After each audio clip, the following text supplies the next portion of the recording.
El Señor Jesús les bendiga en esta mañana. Bueno, ya hemos orado al Señor para que el Señor nos hable. Así que entonces vamos a leer la palabra del Señor. Y vamos a leer en el Evangelio según San Lucas, el capítulo 10. Vamos a leer a partir del versículo 29. Dice la palabra del Señor: pero él, queriendo justificarse a sí mismo, dijo a Jesús: ¿y quién es mi prójimo? Respondiendo Jesús dijo: un hombre descendía de Jerusalén a Jericó y cayó en manos de ladrones, los cuales lo despojaron e hiriéndole se fueron dejándole medio muerto. Aconteció que descendió un sacerdote por aquel camino y viéndole pasó de largo. Asimismo, un levita, llegando cerca de aquel lugar y viéndole, pasó de largo. Pero un samaritano que iba de camino vino cerca de él y viéndole, fue movido a misericordia. Y acercándose vendó sus heridas, echándoles aceite y vino, y poniéndole en su cabalgadura lo llevó al mesón y cuidó de él. Otro día, al partir, sacó 2 denarios y los dio al mesonero y le dijo: cuídame, y todo lo que gastes de más yo te lo pagaré cuando regrese. ¿Quién pues de estos 3 parece que fue el prójimo de aquel que cayó en manos de los ladrones? Y él dijo: el que usó de misericordia con él. Jesús le dijo: ve y haz tú lo mismo. La parábola del buen samaritano, que es la que estamos leyendo en esta mañana, el Señor la enseñó debido a que un intérprete de la ley preguntó para probarle: maestro, ¿haciendo qué cosas heredaré la vida eterna? Él le dijo: ¿qué está escrito? ¿Cómo lees? Entonces el intérprete de la ley, un hombre conocedor de la ley, de lo que hasta ese momento era la palabra de Dios, dice: amarás al Señor tu Dios con todo tu corazón. Dice todo el versículo y luego finaliza: y a tu prójimo como a ti mismo. El Señor le dice: bueno, bien has respondido, haz esto y vivirás. Parece que este intérprete de la ley tenía claro que era amar a Dios, que era amar al Señor con el corazón, con el alma y con las fuerzas y con la mente. Pero lo que no tenía claro era qué era amar al prójimo o quién era el prójimo, porque él pregunta: ¿y quién es mi prójimo? Esa fue la razón por la que el Señor dio la parábola del buen samaritano. Quería explicarle a este intérprete de la ley quién es el prójimo, quién era el más cercano, quién era su semejante. Entonces, le coloca una situación particular y común, porque era una situación común en Israel, acerca del comportamiento de los sacerdotes y de los levitas. Recuerde usted pues que los fariseos, los intérpretes de la ley y los escribas no eran sacerdotes ni levitas, sino que ellos procuraban tener un conocimiento de la ley e interpretarla. Recuerde usted pues que en este momento en Israel, y donde el Señor está haciendo su manifestación en carne en medio de los judíos no eran una tribu sacerdotal. De pronto había parte de los levitas, de pronto había alguna descendencia de los levitas, pero en su mayoría no eran levitas, en su mayoría eran de la tribu de Judá, que no tenía nada que ver con la tribu sacerdotal. Sin embargo, por que en Jerusalén estaba el templo, bueno, pudiéramos pensar de que había una descendencia de los levitas. Bueno, en fin, la palabra del Señor habla acerca de el usar de misericordia para con el prójimo. Pero yo quiero esta mañana hacer referencia a que nuestro mejor prójimo, el pariente cercano más próximo al hombre que lo pudo redimir de su pecado, se llama Jesucristo. Y esta parábola, además de enseñarle al intérprete de la ley a descubrir quién es su prójimo, a nosotros también nos enseña el comportamiento del Señor para con el hombre. Entonces dice, pero un samaritano que iba de camino vino cerca de él y viéndole fue movido a misericordia. Acercándose, vendó sus heridas, echándoles aceite y vino y poniéndole en su cabalgadura, lo llevó al mesón y cuidó de él. Esto realmente es lo que ocurre cuando una persona comienza a oír la predicación del Evangelio, cuando una persona le abre su corazón a Cristo y lo recibe en su corazón, porque es lo que dice la Biblia en el Evangelio de Juan, a todos los que le recibieron, no es solamente a los que le aceptaron, porque uno puede aceptar una amistad, uno puede aceptar de pronto un compromiso, pero hay gran diferencia entre aceptar y recibir. Yo puedo aceptar la visita de alguien, pero lo atiendo allá afuera en la calle. Y cuando le preguntan al personaje, oiga, ¿y el pastor le recibió la visita? No, realmente no me recibió. Me aceptó que hablara con él, pero no me mandó seguir. Cuando yo acepto y recibo, entonces lo mando seguir, lo atiendo en la casa, nos tomamos el tinto, es posible que almorcemos y usted puede decir, me recibió en su casa.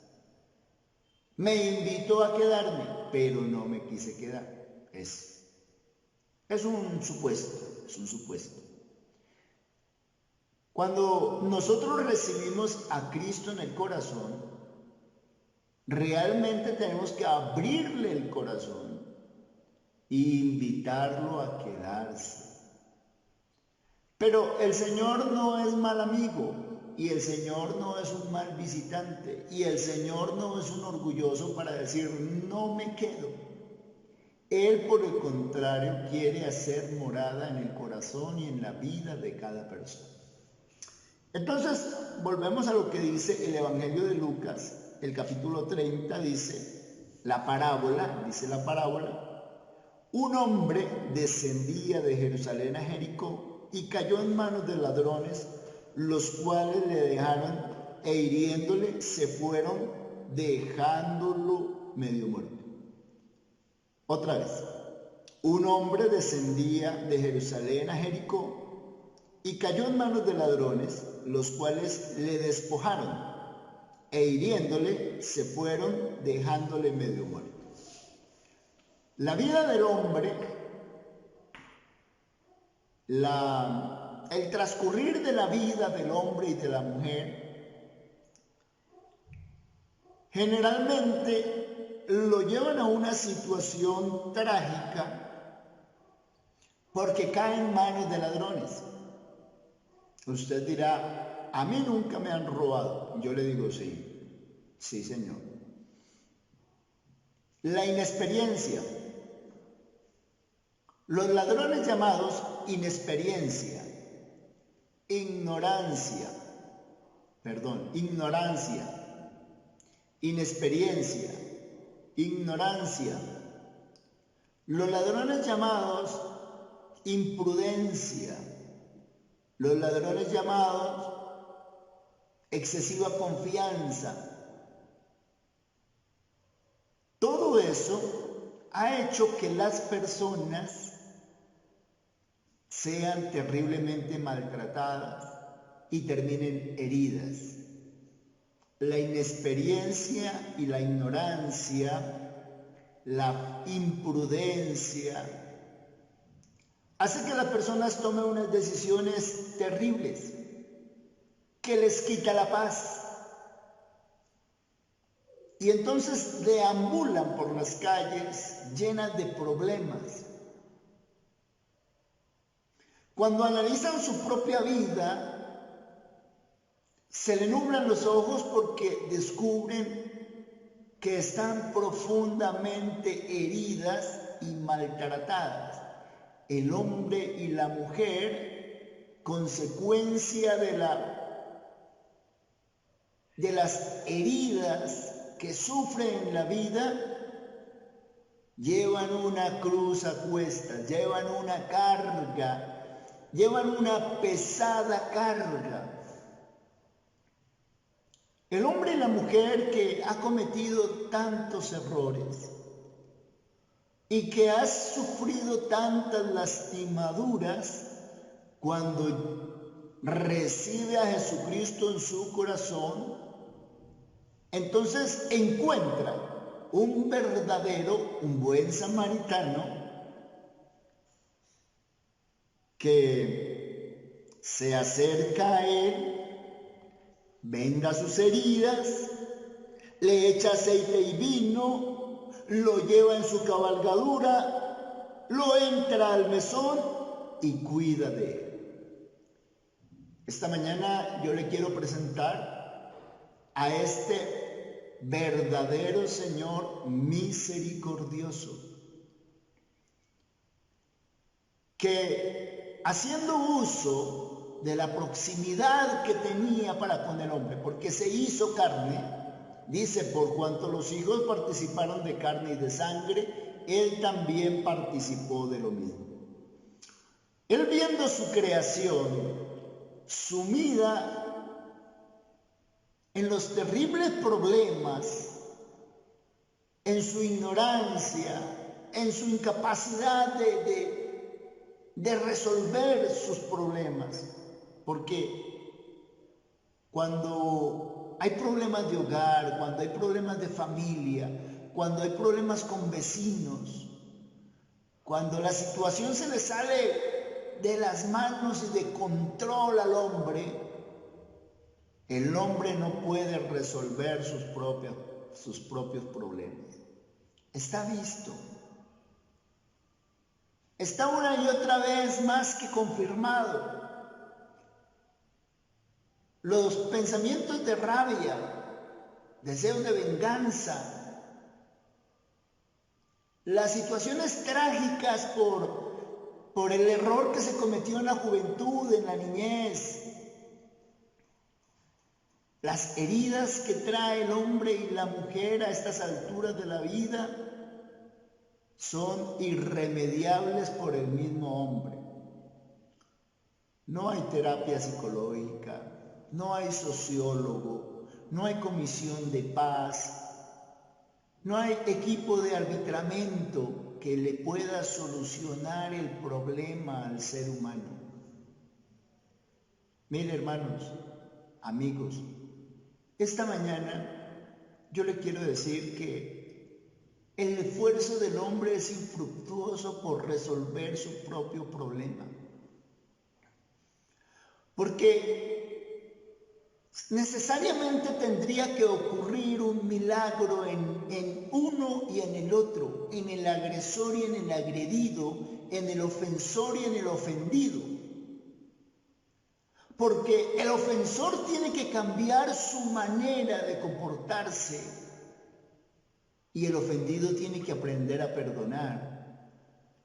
Pero el ofensor se siente primero ofendido y el ofendido, que fue antes ofensor, ahora siente que no tiene que pedir perdón de nada. Y todo eso, llevándolo a una altura en igualdad de condiciones, implica que los dos tienen que cambiar su manera de pensar. En eso trabajan los equipos de arbitramiento, las comisiones de paz. En eso trabajan todas estas personas que se sienten con una paz interior más alta que la de las víctimas y los victimarios.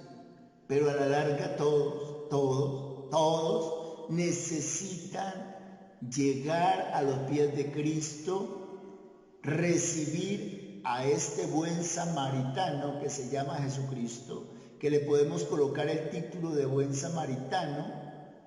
¿Por qué? Porque es el único que ha podido transformar la vida del hombre y sobre todo, sanar las heridas, vendar las heridas. Dice la parábola, pero un samaritano que iba de camino vino cerca de él y viéndole fue movido a misericordia. Y acercándose, mire, con la predicación del Evangelio, lo que Dios quiere, lo que el Señor Jesucristo quiere es acercarse a usted. No es el pastor. Yo como pastor no tengo tanto interés en acercarme a su vida para solucionarle sus problemas, porque yo no le puedo solucionar sus problemas. Quien está interesado en acercarse a usted se llama el Señor Jesucristo. Él está muy interesado en acercarse y por ende a través de este mensaje se está acercando a usted. Pero el Señor Jesucristo quiere algo más, quiere vendar sus heridas, quiere echarles aceite y vino, quiere alzarlo y llevarlo en su cabalgadura y quiere llevarlo al mesón para cuidar de usted. Ni siquiera es a un hospital, no. El Señor Jesucristo quiere llevarlo a una morada especial donde Él pueda tener cuidado de usted. Algo más que una clínica de reposo mental, algo más que un sanatorio, algo más que un hospital.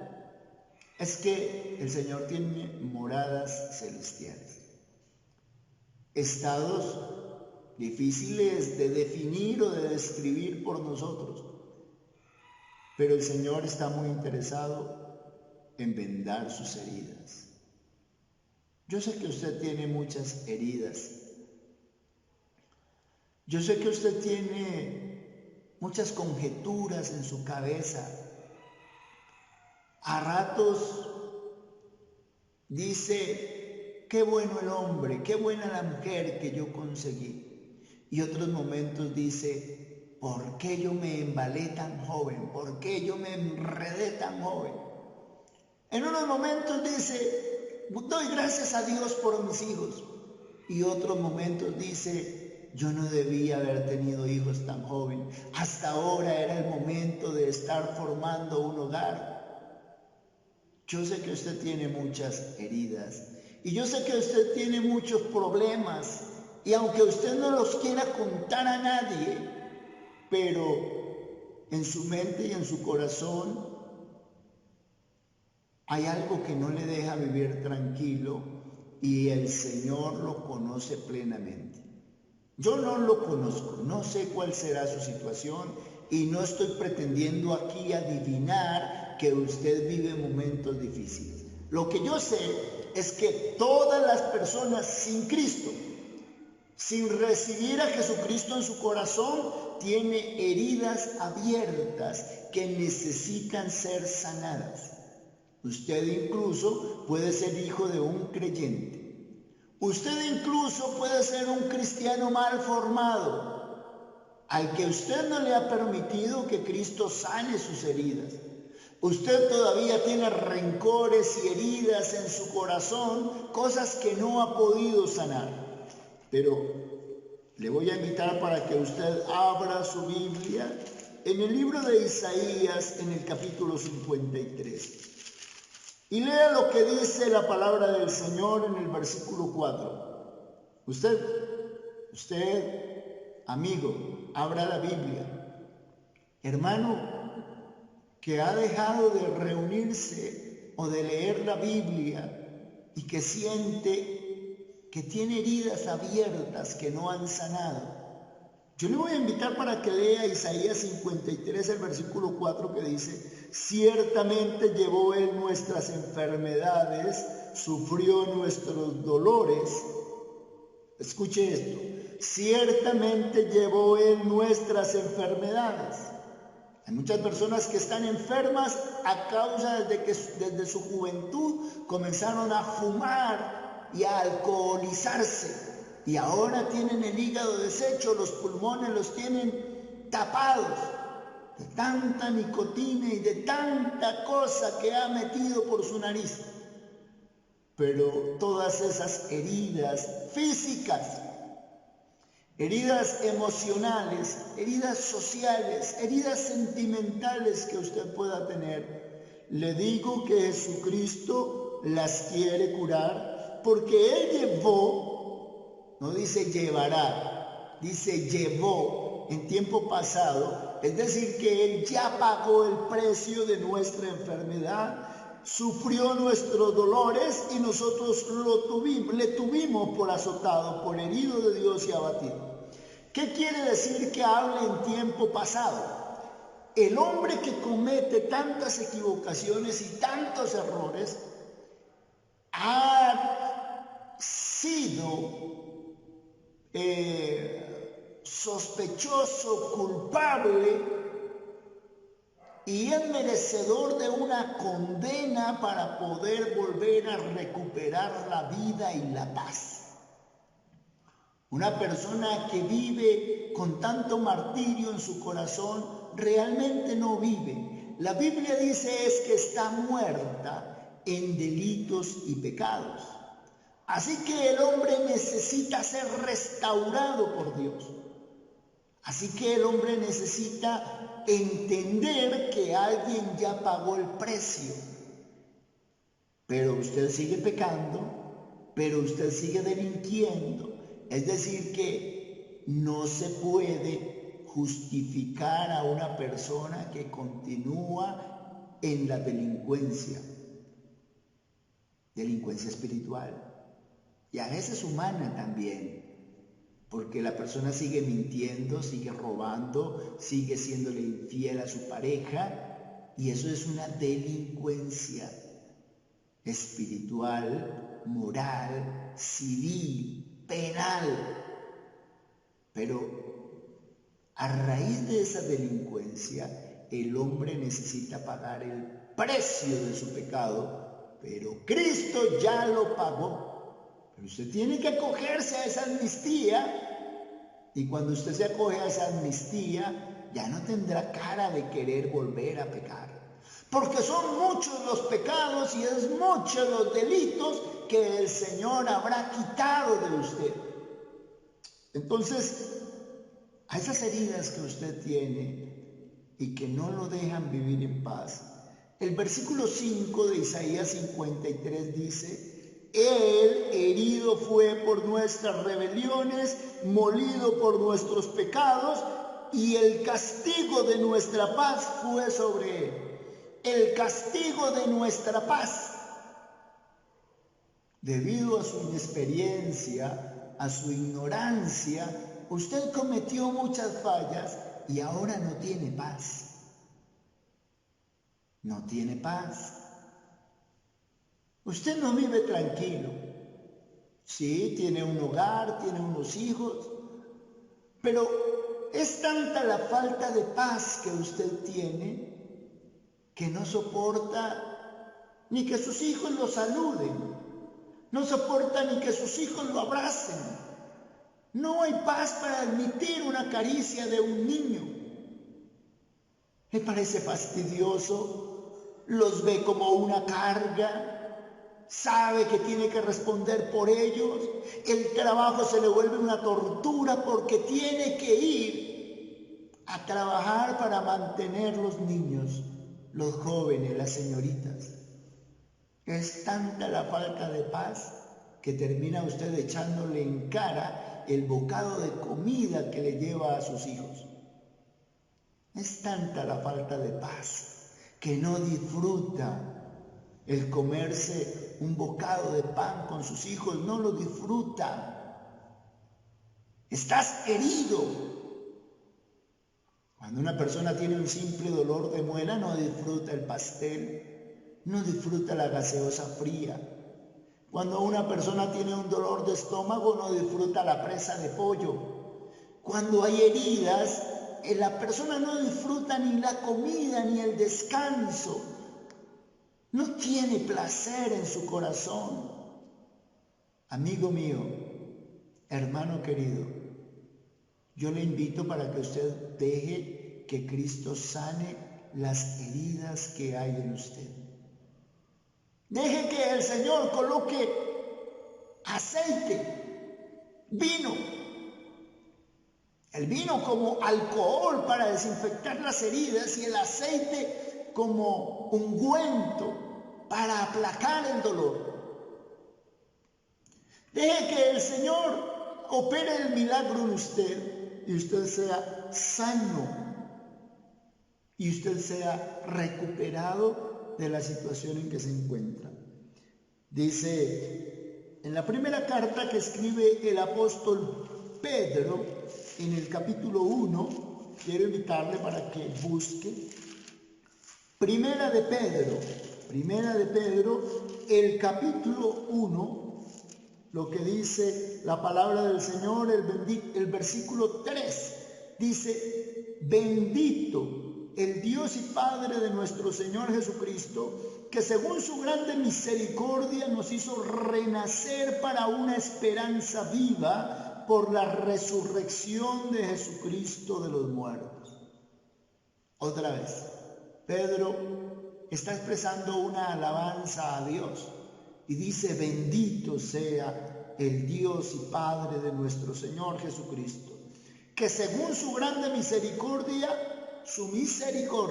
recuerde lo que sucedió con el samaritano, fue movido a misericordia. Así que el Señor no tenía tampoco ninguna obligación por qué mirarnos con misericordia, pero Él nos miró con misericordia. No merecíamos, nosotros no merecíamos, éramos tan malos que no merecíamos el perdón, pero Él fue movido a misericordia y según su grande misericordia nos hizo renacer para una esperanza viva. ¿No cree usted que necesita renacer? Cuando un niño nace, hay una esperanza. Este niño no tiene pecados, este bebé no ha cometido nada malo, no tiene de qué se le acuse. Hay una esperanza que llegue a ser un gran líder, un gran deportista, un gran pensador, un gran ingeniero, un gran trabajador, un buen esposo o una buena hija. Cada vez que hay un bebé que nace, hay una esperanza. Pues el Señor quiere que usted renazca, tenga un nacimiento de nuevo. ¿Para qué? Para que tenga una esperanza viva. No una esperanza como la suerte de una lotería. ¿Quién sabe si de pronto? No. El Señor quiere brindarle a usted una seguridad de vida. Esperanza viva. Una esperanza viva. Mire, si usted permite que el Señor le cure sus heridas, que el Señor entre en su corazón, usted tiene una esperanza viva de que será salvo, de que su vida será transformada, de que su hogar será diferente, de que ya no tendrá prejuicios, de que ya no tendrá motivos para seguir viviendo triste, aburrido, desesperado o amargado. Permita que el Señor le sane sus heridas. Invite a Cristo a que entre en su corazón. Esta mañana le invito para que usted tenga un momento de reconciliación con Dios. Deje que Dios le use, deje que Dios le salve, deje que Dios le sane, deje que Dios le corrija, deje que Dios en su misericordia le alcance y vende sus heridas, cure sus heridas, sane sus heridas. La única manera de que el Señor lo pueda curar a usted es perdonándole su pecado. Pero se necesita que usted admita y desee que el Señor perdone sus pecados. Dígale al Señor que perdone sus pecados. Dígale al Señor que sane sus heridas. Dígale al Señor que usted quiere ser diferente. Vamos a orar en esta hora. Vamos a decirle al Señor que Él nos perdone, que Él opere el milagro en nosotros y que nos salve, nos sane por su misericordia. Señor Jesús de Nazaret, te doy gracias por este sermón y coloco delante de tu presencia a cada persona simpatizante, cada hermano que está deseando restaurarse espiritualmente. Te ruego, Señor, que tú en tu misericordia nos permita renacer en una esperanza viva por tu resurrección. Señor, te ruego que tú nos sanes, que tú nos limpies. Señor, que tú cures todas nuestras heridas. Te ruego, Señor, que tú nos ayudes para ser distintos. Señor Jesús, perdona los pecados de cada persona que está esta mañana entregando su vida, recibiéndote en su corazón. Señor, te ruego que tú operes la paz necesaria en la vida de cada creyente y en la vida de cada hermano. En tu nombre lo suplico, Señor Jesús. Amén y amén. Señor Jesús les bendiga grandemente.